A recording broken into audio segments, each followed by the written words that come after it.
All right, these are cows. We're all clear. All right. What we've got here is cows here, and then over there is a caravan with chickens in it.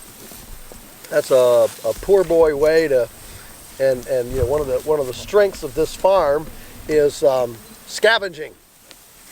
Yeah, so the caravan with the chickens, and of course they, you know, when they get in touch with cow patties and stuff, they prune them up. All right, so I've got to give a bit of a context here. Jonai Farms has not put 100% attention on perfect pasture management. What they've put attention on is perfect value added. Okay?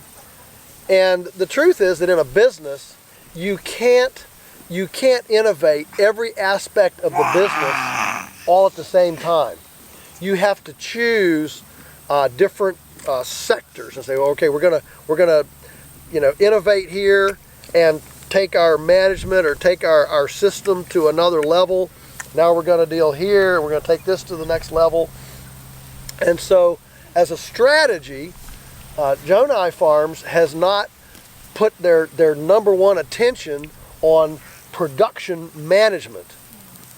What they do is go to the nth degree artisanally out the back end to compensate for a developing management strategy. Now that they are where they are with the end, now they're working back, and you're seeing new electric fences. We talked yesterday about where to run water lines, and there's going to be a lot of development here in the next 5 years, as well as Tammy says, we got the rest of our life to continue tightening up our pasture management. I'm just making that point because it helps to set a context. As I'll say some things that you could interpret as I'm complaining. I'm not complaining. As I juxtapose, for example, what we're doing with our farm, you know, we've attacked the other direction. We've gone to the almost perfection of pasture management, but we don't have as artisanal product as Tammy does. And it's okay, because our goal is to actually delegitimize factory farms. Okay? Tammy's goal is to regenerate an appreciation and an access to the most indigenous heritage craft possible. It's not one's right and one's wrong. Okay? Here, they'd like to stay small and value add, you know, out the other end. So, all that to say, we move our cows religiously every day, and we follow them with our egg mobiles. We have 16 of them, eight pairs, plus the Millennium feather net. I will make a plug here. I'm not on retainer or commission, but I'll make a plug for Premier Fencing. That over there, that netting is not Premier, and you can see how noodly it is. The plastic is real flimsy. Thank you, flimsy. That's the right word. Whereas Premier is nice. You can set it up and the plastic stays, and you can make it tight, and it really works a lot better. So you know, we have some different things here, but I can't be prouder or say enough good about what Tammy has done up there in the boning room to bring this world-class craft to, you know, community access. That's a really cool thing, a very powerful thing. So let's talk about these herbivores a little bit. Let's get us a piece of biomass here. This is biomass, in case you missed it. It's 95% sunbeams. 95% sunbeams. Only 5% is soil and minerals. So the planet's on a weight gain program, and has been for millennia. Okay?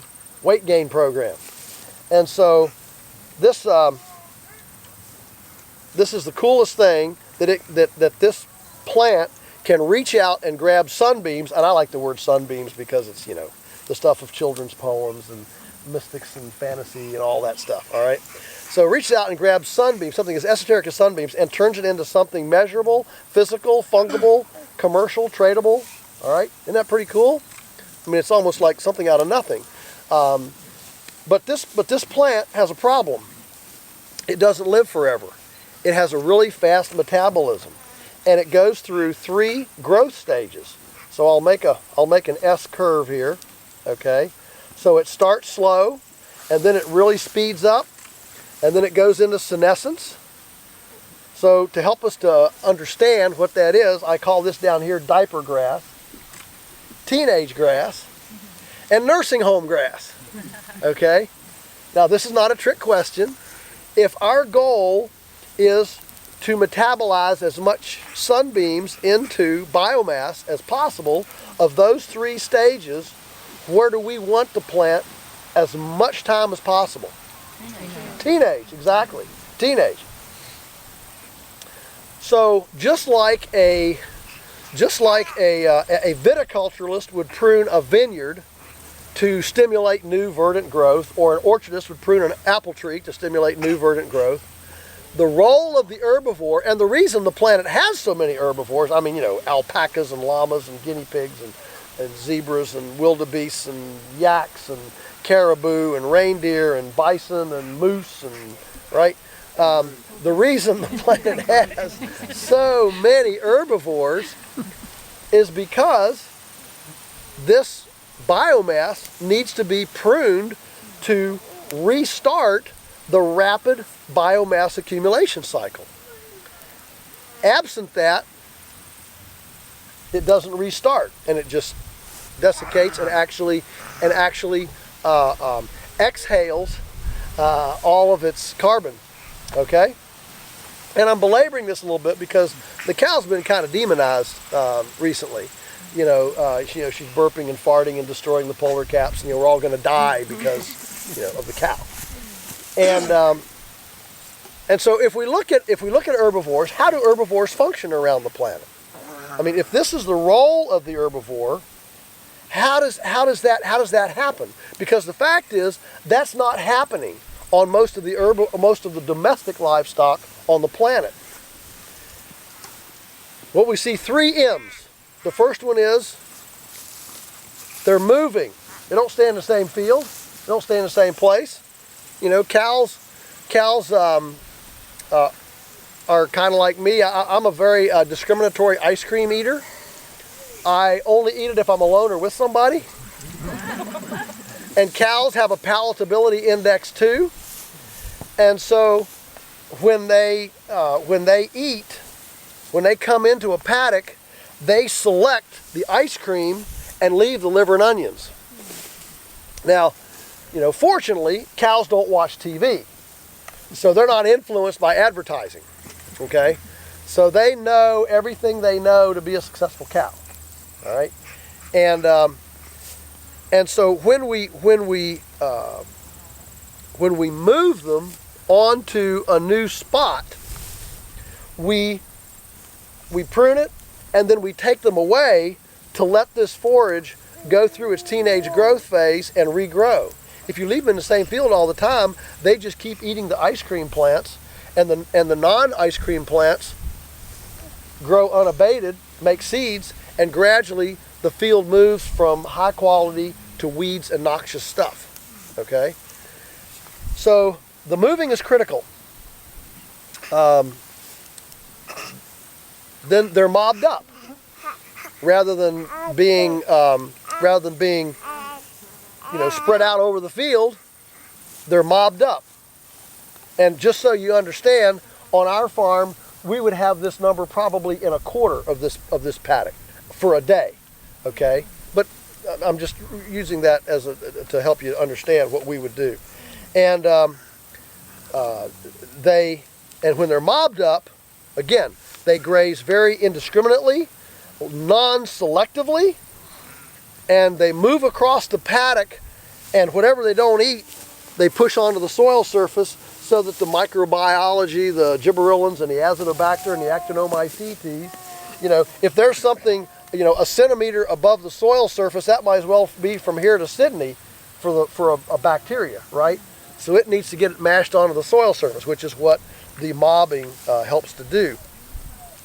And then the third M is they're mowing. They're not eating dead cows and dead chickens and chicken manure and feathers and all this stuff that we, at least in the U.S., we still feed them. We don't feed them dead cows anymore, supposedly. And it's interesting, for those 30 years that the experts, all the PhDs, the post-hole digger degree people, took farmers like us to free steak dinners to teach us this new scientific progressive way of feeding cows, where we grind up dead cows, feed them back to cows. We didn't buy into that. We rejected that, not because we hated science or hated progress or innovation or anything like that. We just looked around the planet and said, well, where do herbivores eat carrion? That was enough for us. I didn't have to understand why they don't. And a lot of what we're doing here today is we are coming here not worshiping at the cult of egocentricity and technical prowess. We are coming here humbly appreciating the patterns of history. We've been eating food that you can pronounce a lot longer than we've been eating food that you can't pronounce. 15 minutes. 15 minutes? I'm kind of with Michael Pollan. We probably shouldn't eat anything that wasn't available before 1900. That was kind of the tip over into industrial, 1900. And we can all be really thankful that the hot dog was introduced at the 1890 World's Fair. Squeaked in there. But yeah. But the experiment that we've done now for a couple of generations, the experiment that we've done with basically, chemical laboratory food that doesn't even live, Velveeta, you squeeze that on a table, walk away from it for a year, you come back and it's still there, it doesn't get mold, it doesn't, what you want is cheese, you put it on the table and in about 2 days it sprouts legs and walks off, That's living food, right?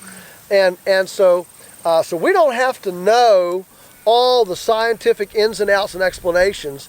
It's enough to just know this is what has sustained us a lot longer than Coles and Woolworths. Okay, that's the idea. So we've got moving, mobbing, and mowing. And when the animal is handled in that way, suddenly it actually sequesters carbon instead of depleting carbon.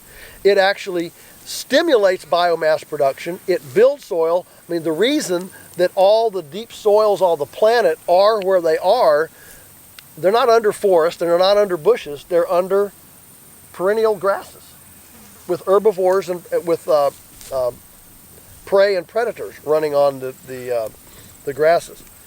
And of course, there were a lot of even megafauna here. There were 9-foot wombats here. I'd like to come around the corner and run face to face with a 9-foot wombat. Boy, that'd be something coming under your carriage, wouldn't it? A 9-foot wombat. So, there was a tremendous amount here. Christine Jones. Christine. Dr. Jones. She's got a double last name.